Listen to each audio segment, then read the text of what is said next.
Hello, good morning, नमस्कार, आदाब। कैसे हो प्यारे दोस्तों? उम्मीद करता हूँ कि सब अच्छे होंगे। तो guys, today will study the two terms of the economy.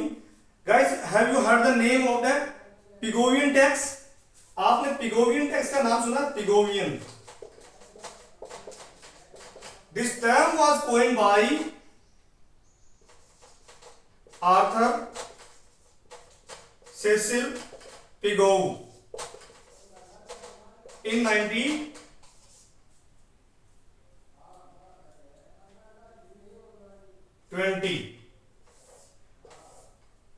He was an economist, a British economist, जिन्होंने पिगोवियन टैक्स। अब पिगोवियन टैक्स होता क्या guys? This tax is the negative externalities. Negative externalities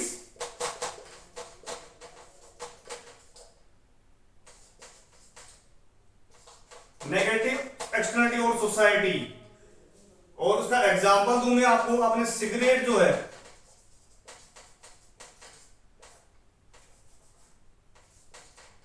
cigarette जो है उसका नाम सुना है?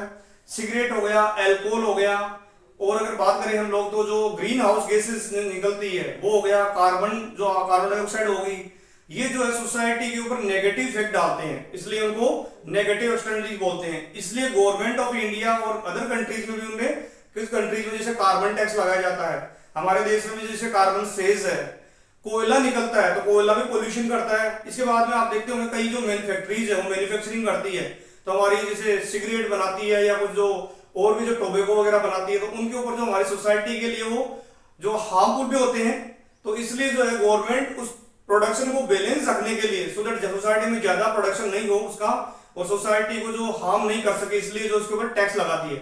फॉर एग्जाम्पल, कोई सिगरेट की प्राइस अगर मान लो 10 रुपीज है, तो उसके ऊपर 2 रुपीज या 3 रुपीज टैक्स लगा दिया तो उसकी प्राइस बढ़ जाएगी। इससे लोग जो है थोड़ा कम खरीदेंगे, और जैसे कम खरीदेंगे people will purchase lesser, then there will be the balance between the demand and supply जो है। इसलिए जो पिगोवियन टैक्स लगाया जाता है। और ये जो सोसाइटी में, इसके कारण जो है सोसाइटी में जो है ये जो एक तरीके से कॉस्ट होती है सोसाइटी के ऊपर, जो प्राइवेट कंज्यूमर्स द्वारा, जो कंज्यूमर और प्रोड्यूसर द्वारा भुगतान की जाती है, they is paid by the private consumers and producer in implicit form. उसी जो आइटम जो चीज होती है उसी में जो है उसके ऊपर टैक्स लगाया जाता है, that is Pigovian tax. Guys, there is another term, there is another term. Have you heard about the Tobin tax? Tobin tax. This term, इसका ये भी एक तरीके का टैक्स है। This term was coined by James Tobin in 1971। आपको पता होगा 1971 में, 71 में जो ब्रेटन वुड सिस्टम जो है, जो ब्रिटेन वुड जो अमेरिका द्वारा जो बनाया हुआ जो इकोनॉमिक सिस्टम था, जिसमें आईएमएफ है, वर्ल्ड बैंक है, इनको जो है ये जो बनाए हुए थे जो इंस्टीट्यूशन था, ये 1945 के करीब।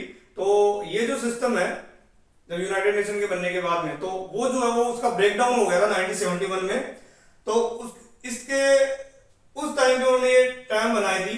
और ये जो है टोबिन टैक्स का मतलब क्या होता है?